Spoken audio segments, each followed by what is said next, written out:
Jūs redzat, te ir pilnīgi tukšs. Daugavā nav kuģīšu, upes kuģīšu. Kāpēc nav? Tāpēc, ka šī te ķirša ratnieka dome vienkārši ir nespējīga. Visi šie Olafi pulki un tā tālāk, viņi nespēja nodrošināt, lai firmas varētu normāli darboties, lai cilvēki varētu veikt uzņēmējdarbību un lai būtu kuģīši Daugavā. Jau mēnesi bija jābūt kuģīšiem Daugavā, vismaz mēnesi. Ja? Tas ienestu budžetā naudu, tas ienestu Rīgas domē un valsts kasē papildu līdzekļus. Turisti varētu braukt ar kuģīšiem katrā pilsētā, katrā pie jūras, pie upes, liela upe. Katrā tādā pilsētā ir ļoti nopietna, laba kuģīšu satiksme. Ļoti laba. Šeit Rīgā ir tukšums. Kāpēc?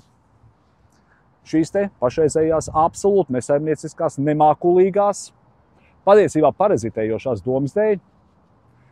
Un jūs redzēsiet, pēc vēlēšanām, jau pēc 7. jūnija vēlēšanām, šeit būs pilnīgi cita saimnieciska rosība. Un nākamgad ap šito laiku šeit būs pilnīgi cita saimnieciska rosība. Jo mēs noteikti nomainīsim šo nespējīgo Rīgas domes kliķi. Kā citādi nosaukt, ja?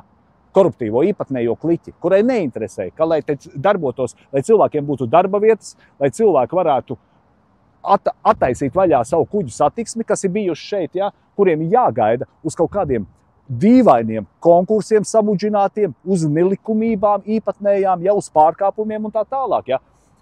Tā neizdarība, kas šobrīd notiek, biznesu bremzējot patiesībā katras normālas pilsētas pie upes kuģu satiksmi, tā kā Rīgā, taču būtu jābūt kuģīšiem. Tas ir tik vienkārši, ja nav šī ārprātīgā birokrātija un nesaimnieciskums, kas ir šobrīd Rīgā.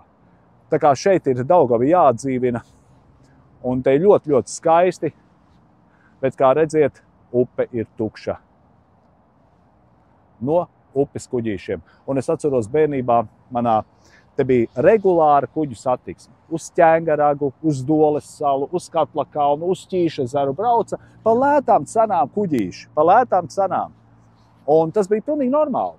Un pat iedomāties mēs nevarējām, ka pēc gadiem pēkšņi Daugava būs tukša no tā.